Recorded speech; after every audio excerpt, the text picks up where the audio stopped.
안녕하세요, 하슈바입니다. 자, 오늘 할타님께서 꿀팁을 알려주시는 팁스 두 번째 시간입니다. 오늘 할타님께서 준비한 주제는 뭔가요? 오늘의 주제는 네. 비과세 받지 말자입니다. 비과세 받지 말자. 무조건 받아야 되는 거 아닙니까? 자, 그렇죠. 하슈바님도 비과세는 무조건 받아야 된다 생각이 있으시죠? 네. 제가 이 주제를 왜 정했냐면 상담 오시는 많은 분들이 꼭 여쭤보시는 게 할타님, 그러면 제가 이거 사고 싶은데 이거 사면 기존의 주택은 비과세 받을 수 있습니까? 제가 이걸 사게 되면 일시적 2주택이기 때문에 언제까지 팔아야 되겠네요. 이런 상담들을 굉장히 많이 해요. 얽매이게 되는 거죠. 그래서 비과세 이걸 무조건 받아야 되기 때문에 이걸 더 못 사겠다, 또는 이걸 사더라도 어떻게 해야 되겠다, 그런 상담을 굉장히 많이 합니다. 내가 집이 있다 그러면 비과세 받아야 된다, 이거 고정관념으로 가지고 있어서 제가 비과세를 받지 말자고 하는 게, 물론 하슈바님 말처럼 비과세는 받아야 되겠죠. 근데 한번 고민해보자. 과연 비과세를 무조건 받아야 되는지 네. 한번 고민해보자라는 취지로 팁스 2편입니다. 네. 2탄을 준비를 했습니다. 되게 새로운 관점으로 접근인데요. 그렇습니다. 1탄도 재개발 입주하지 말자 했듯이 2편도 비과세 받지 말자 이건데, 자, 이런 팁들을 지금 두 개를 얘기했는데 제가 오프라인 강의도 했지 않습니까? 거기서는 팁들이 40개, 50개가 됩니다. 그런 식의 얘기들을 계속 했는데 오프라인에 이제 오시면 유튜브가 아니기 때문에 훨씬 더 많은 가감 없는 그 정보를 제공해 주거든요. 필터 없이 쫙쫙. 그렇습니다. 5만 대만 얘기 네. 다 하지. 여기도 까고 저기도 까고 시공사도 까고 5만 네. 얘기 다 하는데, 그런 것 때문에 굉장히 오시는 분들이 만족을 합니다. 만족을 해서 굉장히 반응도 좋은데, 지금도 사실 그때 무슨 이유 때문에 못 갔다, 못 갔다, 다시 한번 해주면 안 되겠냐, 지금도 계속 문의가 오고 있고 댓글도 달리고 있는데, 내년에도 사실 할까 말까 고민 중인데 한번 기회를 보고 한번 강의하겠다 말씀드리고 싶고, 본격적으로 한번 이야기를 한번 해보겠습니다. 네. 하슈바님도 사실 굉장히 바쁘시기 때문에 서로 우리가 이 주제에 대해서 얘기를 안 하거든요. 그래서 하슈바님도 뭔 모르고 앉아있어 지금. 저도 지금 제목 듣고 깜짝 놀랐습니다. 비과세를 안 받는다고? 예, 그렇습니다. 그래서 한번 얘기 한번 해보겠습니다. 자, 비과세를 받지 말자고 하는 게 여러 가지 경우가 있겠죠. 무슨 경우가 있냐? 차익이 없어요. 차익이 작아. 내가 언제 집을 4억, 5억 주고 샀는데 지금 5억 5천이야. 아하. 5억 초반이야. 네. 조금 조금 올랐어요. 네. 1,000만 원, 2,000만 원, 3,000만 원 조금 올랐어. 네. 그런데도 그냥 본능적으로 비과세 받아야 됩니다. 그런 얘기를 하는 네. 분들이 의외로 많습니다. 정말 진짜 많습니다. 그래서 제가 물어봐요. 얼마 주고 샀었냐? 네. 그리고 지금 얼마 하냐? 거래되는 가격이 얼마 하냐? 하면은 없어. 비과세 안 받아도 양도세 낼 게 얼마 없는데도 무조건 비과세 받아야 된다. 그런 분들이 많아요. 그런 분들은 당연히 비과세 집착을 할 필요가 없겠죠. 그거는 당연한 얘기니까 그걸 얘기하자는 게 아니고, 양도 차익이 클 경우를 얘기합니다. 내가 5억 주고 샀는데 네. 10억이야. 그럼 무조건 아닙니까? 그 10억이야. 그러면 5억입니다. 5억. 이 5억이라는 양도 차익이 발생하면 세금을 많이 내야 되지 않습니까? 그렇죠. 그러면 많이 하슈바님 말처럼 이건 무조건 양도세를 받아야 되지. 그게 대다수의 생각이거든요. 네. 제가 그 생각을 한번 깨보자 네. 하는 게 이번 팁스의 주제이자 결말입니다. 비과세 받지 말자 하는 게 결말입니다. 네. 제가 왜 말씀을 드리냐. 양도세 만약에 내가 1억 남았다. 네. 저도 상담 오시는 분한테 이 얘기하면 깜짝 놀라는 게, 만약에 1억 남았다. 네. 양도차익 1억이다. 그러면 양도세 단독 명의일 때는 2천만 원, 공동 명의일 때는 한 1,100만 원 정도 내면 된다. 그래 안내해드리면 그거밖에 안 돼요. 이런 얘기를 하거든요. 네. 난 1억이라서 한 절반 뜯기겠구나, 한 5천만 원 내겠구나 했는데, 네. 공동명의면 1,000만 원 정도밖에 안 되니까 이런 얘기를 해요. 그걸 한번 생각해 보셔야 된다. 제가 이걸 한번 화면에 띄워드릴게요.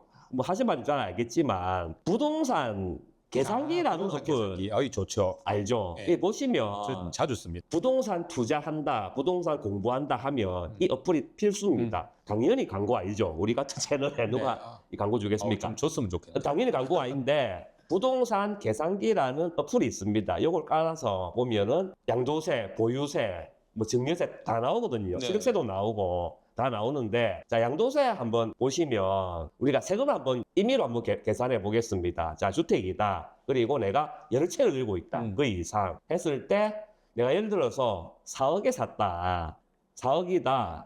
근데 내가 5억에 팔았다. 약간 양도 차익 1억이지 않습니까? 네. 5억에 팔았고 필요경비가 뭐 취득세, 취득세, 뭐 수수료, 중개보수료 막 이런 게 있는데 취득가액이 4억이기 때문에 뭐 취득세는 400 몇십만 원, 중개보수료 뭐 이것저것 하면 600만 원만 잡아보겠습니다. 600만 원 잡고 취득일자를 2022년 1월 1일 2년 지났다. 네. 2024년 1월 뭐 31일. 와, 너무 타이트한 거 아닙니까? 2년 딱 지났네. 이제 딱 지났습니다. 예, 이제 딱 지났어. 그래서 계산을, 양도소득세 계산을 클릭을 하면, 자, 1,800만 원입니다. 단독 명의일 때는 1,800만 원이죠. 제가 아까 말씀드린 것처럼 2천만 원 한쪽이다. 1,800만 원입니다. 근데 만약에 공동명의다. 공동명의이고 지분을 50대 50으로 절반으로 했다. 하면은 양도계산, 소득세를 계산하면 500만 원인데, 와우. 여기서 착각하면 안 됩니다. 이거는 지분 50%에 대한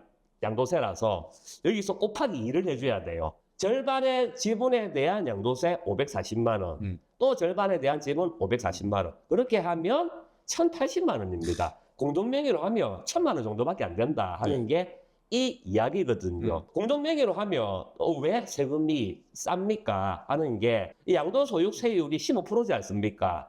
자, 여기 보시면 이 양도 차익에 따라서 세율이 다르거든요. 이 누진세라서 네. 혼자 양도를 했다 하면은 양도 차익이 크면 네. 그 세율이 높게 올라가는데 그렇죠. 반으로 쪼갰다 하면 그 구간이 작습니다. 그래서 표준이 주는 거죠. 그렇죠. 네. 하슈바님은 용어가 바로바로 나와. 예. 그래서 과세 표준이 줄기 때문에 더 절세가 된다. 그래서 공동명의로 했을 때 내가 비록 양도세를 내더라도 그만큼 전략을 할 수 있다. 절세죠. 네. 탈세가 아니죠. 그렇죠. 이거는 합법적인. 완전 100% 합법적인 절세이기 때문에 공동명의로 해서 세금을 내면 된다 네. 하는데 저는 사실 말다시피 좀 많이 들고 있기 때문에 네. 제가 가지고 있는 모든 물건은 전부 공동명의입니다. 몰랐습니다. 전부 공동명의예요. 네. 전부 공동명의인데 오. 또 약간 또 얘기가 또 밖으로 새면 우리 와이프는 네. 부동산에 0.1%의 관심도 없어요. 아무런 관심이 없어. 네. 그런데 명의는 또 필요해. 우리 와이프하고 저하고 네. 공동명의를 해야 되기 때문에 명의는 필요해. 뭐 산다 그러면 도장도 신분증도 해가 제가 알아서 하는데 네. 팔 때 공동명의면 부동산이랑 법무사님마다 다 다른데 네. 공동명의면 무조건 두 분 다 오시라. 같이. 네. 두 분 다 오시라. 그럴 경우가 있고 네. 한 분만 오시되 한 분 위임장 끊어온나 인감 받아온나 네. 그런 경우가 있고 한데 까다로운 법무사님은 근데 그게 FM이죠. 뭐 그렇죠. 공동명의인한테 확인도 합니다. 왜냐? 나는 몰랐다. 그렇죠. 내가 지분 절반인데 왜 내한테 허락 안 받고 매도했냐? 나는 몰랐다. 하면은 굉장히 문제가 커지거든요. 맞아요. 그래서 부동산에서도 그런 문제 때문에 무조건 두 분 다 오시라 하는데 보통 한 분만 가죠. 위임장 끊어 3분만 가는데 법무사님은 전화로 확인합니다. 공동명의인이시죠? 네. 누구시죠? 집 파는 거 아시죠? 얼마에 파는 거 아시죠? 동의하시죠? 이렇게 하는데 우리 와이프한테 전화하면 네. 얼마에 파는지 아시죠? 모르는데요. 이래 얘기를 해요. 관심이 없으니까. 얼마에 파는지도 몰라. 네. 근데 웃긴 게 제가 그래도 집을 파는데 그 몇 억이나 되는 집을 파는데 얘기 안 했겠습니까? 저 얘기해요. 야 얼마에 팔겠다. 네. 하면 흘려들어. 아. 오빠의 마음대로 해라. 알아서 네. 해라. 하는데 법무사님 전화하면 네. 몰라. 얼마에 파는지. 그럴 경우가 있습니다. 야, 근데 이거 합리적 의심으로 그럴 수도 있지 않습니까? 너무 많이 사고 팔다 보니까 예. 막 귀찮다 생각하기. 아닙니다. 그 정도는 아닙니다. 예. 네. 너무 하주바님은 너무 좀 높게 보는데 네. 그 정도는 아닌데 알겠습니다. 그만큼 관심이 없어요. 네. 근데 내가 이 얘기를 또 왜 하냐? 약간 샜는데 이 얘기를 네. 왜 하냐? 부부간에 보통 관심이 둘 다 없는 경우가 있고 네. 둘 다 엄청 많은 경우가 있고 네. 한 분만 있고 한 분만 없는 경우가 있고 뭐 이런 경우가 많은데 네. 제가 사례를 보니까 보통 둘 중에 한 분은 관심이 없어. 아하. 남편이 아예 관심 없다든지 네. 아내분이 완전 관심 없다든지 막 그런 경우가 있는데 경험상 보니까 한 분만 관심 있으면 됩니다. 한 분만 관심 있으면 되는데 네. 제일 문제가 뭔지 아십니까? 둘 다 관심이 없는. 그거는 문제가 아니야. 네. 둘 다 관심이 없으니까 네. 안 하면 돼요. 아. 근데 진짜 문제가 뭐냐? 네. 한 분은 관심이 굉장히 많은데 네. 한 분은 관심이 없으면서 태클만 걸어요. 니 하지 마라. 하지 마라. 야, 부동산 큰일 난다. 네. 니 미쳤냐? 니 그걸 왜 사냐? 뭔지 알겠다. 그렇게 태클만 걸어요. 네. 그게 제일 괴롭죠. 그런데 그런 경우가 많습니다. 심지어는 저도 상담을 할 때 네. 부부 두 분이 오셨는데 한 분은 관심이 없는데 태클만 걸고 한 분은 엄청 하고 싶어 해요. 제 앞에서 싸워. 제가 민망해서 네. 그 두 분 말씀 나누시라고 내 나가버리거든요. 아하. 그런 경우도 있습니다. 자, 이것도 이야기 샜는데 어쨌든 공동명의로 하면 그런 절세가 된다. 제가 이거를 왜 말씀드리냐. 5억이었는데 10억이다 했을 때 양도세가 1억 몇천만 원 나옵니다. 1억 몇천만 원 나오는데 그때 고민을 하셔야 돼요. 무조건 비과세 받지 마라 하는 게 아니고 스스로 한번 고민할 시간이 필요합니다. 5억이었는데 10억이 됐다. 그러면 이 비과세를 받기 위해서 네. 아무것도 하면 안 됩니다. 안 그렇습니까? 그렇죠. 추가로 뭐 사면 안 돼요. 물론 뭐 한 개 사서 팔고 그런 거 있지만 내가 정말 부동산 투자로 돈을 벌고 싶다. 그리고 앞으로도 계속 부동산 투자를 하고 싶다. 네. 했을 때 결정의 순간이 오게 돼 있습니다. 내가 이 비과세를 포기할 건지 안 그러면 내가 이 비과세를 받기 위해서 부동산 투자를 스톱할 건지 아. 결정의 순간이 오거든요. 네. 저도 뭐 그런 순간이 있었죠. 네. 저 그런 순간이 있었는데 저는 과감하게 비과세를 포기했습니다. 뭐 그런 순간이 있었는데 고민하시는 게 내가 1억 몇천 저는 좀 약간 큰 거를 비유했죠. 근데 뭐 5억 샀는데 10억이 됐다. 그런 경우가 정말 상승자가 아니고서는 많지는 않겠죠. 맞아요. 근데 5억에 샀는데 한 7, 8억 됐다. 그러면 세금이 1억 미만일 수도 있거든요. 내가 내야 되는 세금이 1억이라고 칩시다. 네. 1억 정도인데 1억이 너무 아까워서 양도세 무조건 비과세 받겠다 하면 앞으로 투자를 못 하는 겁니다. 안 그렇습니까? 네. 가만히 있어야 돼요. 네. 가만히 있고 몇 개 들고 있다. 내가 한 개 더 들고 있다 하면 그것도 팔아야 돼. 그래야 비과세를 안전하게 받을 수 있지 않습니까? 네. 물론 임대사업자, 거주주택, 비과세 특례 뭐 이런 복잡한 것도 많은데 네. 그런 거 다 빼고 네. 단순하게 그런 거는 이제 너무 복잡하니까 그렇죠. 그런 얘기는 제외하고 단순하게 비과세 받겠다 그러면 한 채만 있어야 되고 뭐 일시적 2주택까지 비과세가 되는데 보통 비과세 받겠다 하면 할 수 있는 게 굉장히 제한적이에요. 맞아요. 자, 1억을 포기하고 뭐 재개발이든 뭐든 투자를 여러 군데 더 해서 1억 이상의 수익이 나면 비과세를 포기하는 것도 방법이라는 겁니다. 자, 내가 1억을 포기함으로 해서 여러 개를 샀는데 네. 한 개만 1억이 올라도 1억을 버는 거지 않습니까? 그렇죠. 물론 세금을 또 떼야 되지만 네. 여러 개를 투자했는데 이 여러 개가 전부 1억이 역시 올랐다. 그래서 내가 1억을 아꼈지만 10억의 수익을 얻었다. 그러면 미래이기 때문에 그렇죠. 내가 10억 벌 수 있으면 당연히 1억 포기하지. 그렇죠. 그게 당연한 거지 않습니까? 그래서 그걸 한번 생각해 보시라는 겁니다. 너무 비과세에 집착을 하지 말자. 그걸 말씀드리고 싶고 네. 또 이렇게 얘기하면 보시는 시청자분들이 저 할타 소장 저 부동산 하는 놈이기 때문에 좀 많이 팔아물라고 무조건 사라 한다, 거래해라 한다. 그렇게 혹시라도 생각할 수 있는데 그런 건 절대 아닙니다. 거래 안 하셔도 돼요. 안 하셔도 되고 딴 데 가서 하셔도 되는데 비과세에 대한 집착 때문에 미래에 얻을 수 있는 수익을 엄청나게 날려버린다.